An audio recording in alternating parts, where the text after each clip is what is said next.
আমাদের এই অনিশ্চিত জীবনে যে কখন কি হয়ে যায় আমরা কেউ টেরও পাই না।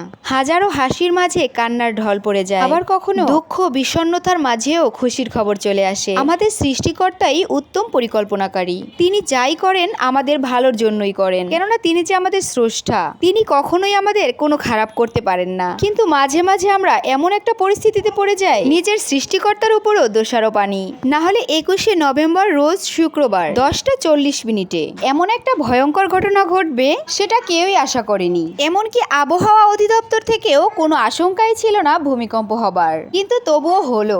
এভাবে যুগে যুগে বারবার প্রমাণিত হচ্ছে আল্লাহ তাআলা সর্বশ্রেষ্ঠ এবং সর্বশক্তিমান। তো আমরা পাপী বান্দারা এখনো সেটা বুঝি না। কত সময় নষ্ট করে দিই কত কাজের বাহানায়। নেক আমল তো দূরে থাক, 5 ওয়াক্ত সালাত আদায় করতেও অলসতা করি। কিন্তু এত কিছুর পরেও আমাদের সৃষ্টিকর্তা আমাদের ভালো রেখেছেন, সুস্থ রেখেছেন। তার দরবারে হাজার কোটি শুকরিয়া আদায় করি। তিনি বারবার আমাদের ক্ষমা করে দেন, বারবার তার ইবাদত করার সুযোগ করে দেন। রান্না করতে করতে আমি অনেক কথাই বলে ফেললাম বন্ধুরা। আজকে রান্না করছি দেখো বরবটি দিয়ে পোয়া মাছের ঝোল। খুবই মজার একটা রেসিপি, যেটা আমার অনেক প্রিয়।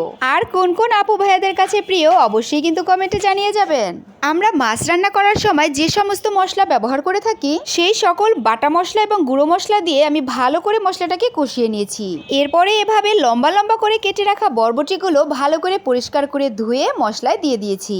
এবার কিছুক্ষণ বরবটিটাকেও কষিয়ে নেব। বরবটিটাকে একটু ভালো করে কষিয়ে নিয়ে আমি পরিমাণ মতো ঝোলের পানি দিয়ে দিব। এমনিতে তো আমাদের বাসায় পোয়া মাছটা শুধু ভেজে ভুনা করেই খাওয়া হয়, কিন্তু আজকে আমি একটু নিজের মতো করে বরবটি দিয়ে রান্না করলাম। বিশ্বাস করুন বন্ধুরা, রান্নাটা কিন্তু খুবই মজার হয়েছিল। পোয়া মাছটাও ছিল একটু মাঝারি সাইজের, একেবারে ছোটটা না। আসলে সমুদ্রের মাছের মধ্যে পোয়া মাছটাই আমার হাজবেন্ড একটু বেশি পছন্দ করে, আর সেটাও লাল পোয়া মাছ। পোয়া মাছ তো এমনিতে তো 2 ধরনের, আমরা তো লাল পোয়াটাই বেশি পছন্দ করি। আপনাদের কাছে কোনটা পছন্দ বন্ধুরা জানিয়ে যাবেন কিন্তু। এভাবে কখনো বরবটি দিয়ে খাওয়া হয়েছে কিনা সেটাও কিন্তু বলবেন। আসলে বরবটি এমন একটা সবজি যে কোনো মাছ দিয়ে রান্না করলেই খুবই মজা লাগে খেতে। যাই হোক বন্ধুরা, দেখো আমার ঝোলটাতে বলক চলে এসেছে, বরবটিগুলো সিদ্ধ হয়ে গেছে। এখন আমি ভাজা মাছগুলো একে একে দিয়ে দিচ্ছি।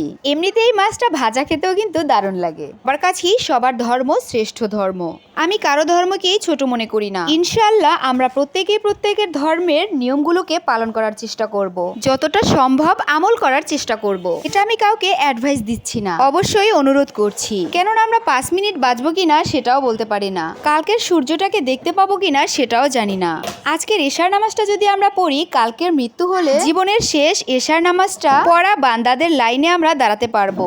যাই হোক, আমার রান্না তো কমপ্লিট। এবারে একটু ভাজা জিরের গুঁড়ো উপর দিয়ে ছিটিয়ে আমি তরকারিটা নামিয়ে নেব। এতক্ষণ আমার সাথে থাকার জন্য আমার বন্ধুদের জন্য অনেক অনেক দোয়া এবং ভালোবাসা। সকলে সুস্থ থাকুন। আল্লাহ হাফেজ।